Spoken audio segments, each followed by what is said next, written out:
It's a rainy Sunday afternoon. It's a good time to go in the garage. It's so cold the fluorescents are humming. Yep, freezing. I think I'll turn on my heater, take the edge off, and then I'm going to work on this mess a little bit. I spent quite a bit of time doing some research about stuff about these Fords. I think I've come up with a game plan, so I'm going to execute the game plan, or at least part of it, today.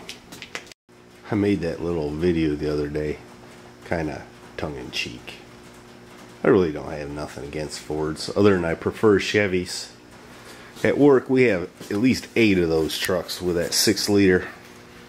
All of them got in excess at 200,000 miles, some nearing 300,000, with the usual problems. EGR cooler, turbo once in a while, but they're pretty reliable. I just had a stroke of bad luck with this one, I reckon. But I'm going to take care of its weak spots. And I do own 2 more Fords. One's right there, that's a 46 Ford. And around back, I got a 96 Ford with a 7.3 diesel in it. Turbo diesel. And you might see more of that here in the very near future. We'll see. That is, if I can get this thing running.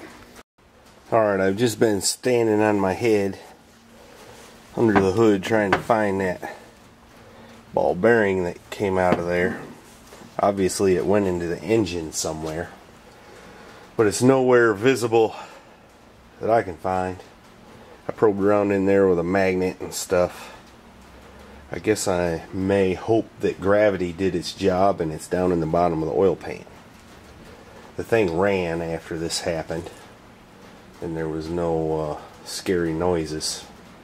So that's probably where it's at. I'll probably drain the oil and try to skate around with a magnet on the bottom of the pan and see if I can't make it to the hole or something. I hate to leave something loose in there, but I have torn apart a few engines in my day and have found pieces of push rods and bolts and various other debris in engines, and they were running fine. So we'll see what happens here. Alright, I had to go in the house for a little while, but that's alright. I haven't determined exactly how I'm going to fix that high pressure oil pump yet, but I do know how I'm going to fix this EGR cooler, so I'm going to work on that. Got out my Power Max plasma cutter, put the fine cut tips in it. Try to cut out those 2 circles. Not sure how that fluid will hold up under this thing, but getting ready to find out. That ain't the finest circle I ever made.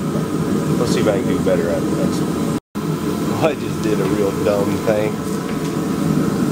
That looks worse. I kept fighting with that thing. It wouldn't work right. I took the consumables apart, checked everything, looked, tried again. And then I realized I had unhooked my ground clamp and threw it on the bench, so I wasn't getting a good ground. That was stupid. I think I'm going to try that one again. That looks pretty rough. Well, it's a little better. I got to clean it up on the grinder anyway, so I guess I'll do that now. Alright, I got the EGR cooler fixed. I let my weld get a little too high right there, so I had to grind it down. I'm going to put a little Dicam on there once it cools off, and just make sure I didn't mess up the trueness of the surface, and then we'll pressure test it, make sure it don't leak, and I think we're good. A 1/4-inch pipe plug would fit in there. I could tap that, but I'm a little bit worried about it because it's kind of thin right there. I don't know, I might make me an aluminum plug that's an interference fit. I don't know, I'm gonna think on that a little bit. And I got the EGR cooler fixed. Saved myself a few bucks there. And I guess I'm gonna go in the house because I'm tired.